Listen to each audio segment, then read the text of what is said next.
Découvrez un extrait exclusif de ce livre audio et profitez d'un essai gratuit sur Audible via le lien dans la description. À mener des combats inutiles et parfois même à blesser inutilement mes interlocuteurs. Dans le même temps, mais à l'inverse, cela expurge de mon esprit les mauvais sentiments. Ainsi, je suis incapable d'éprouver une haine durable à l'endroit de quiconque. Je ne garde rancune à personne.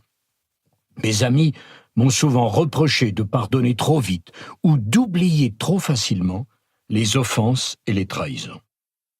Mais j'ai compris que la haine est un sentiment dangereux, qui se nourrit de lui-même, qui se renforce jour après jour, jusqu'à devenir inextinguible, si l'on ne se l'interdit pas.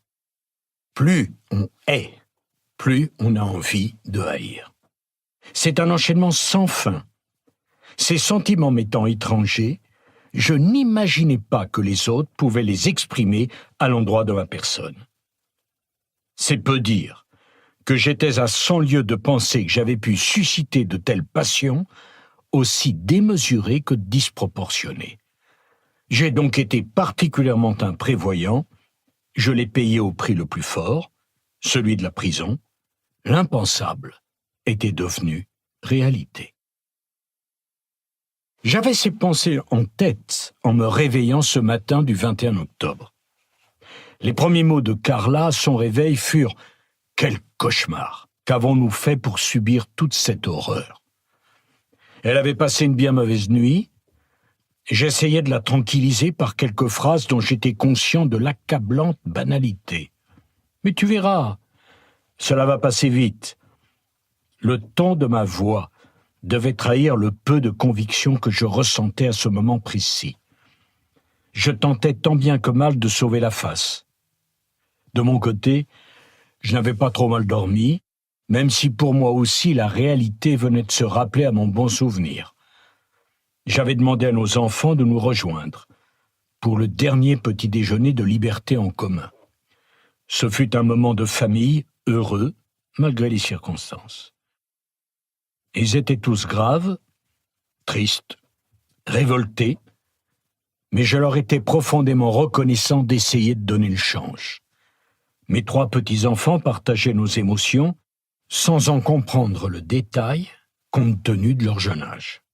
Je voulais que cette tragédie que nous étions en train de vivre serve à nous souder et que chacun puisse en retirer de la force ou au minimum des raisons d'apprendre, de retenir, de progresser. Je pris la parole pour les rassurer et leur partager mon état d'esprit.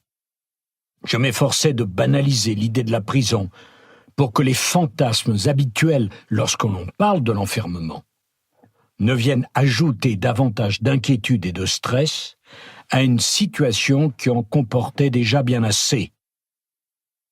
La réalité était monstrueuse. Il me fallait mentir le mieux possible pour les apaiser. J'essayais de me montrer gai et détendu, du moins autant qu'il m'était possible de l'être. Une nouvelle fois, je constatais que la monstration était plus efficace que toutes les démonstrations.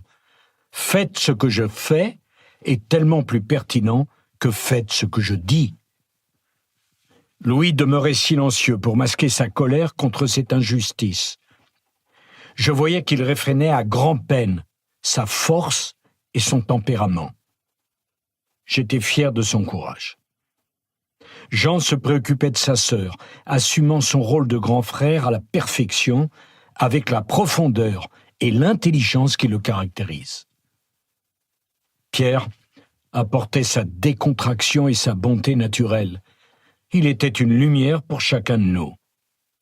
Et Julia, du haut de ses tout juste 14 ans, faisait tout ce qui lui était possible pour faire face à la situation, exigeant même, malgré une forte fièvre qu'il avait saisie durant la nuit, d'aller avec ses frères à la rencontre des soutiens rassemblés autour de la maison.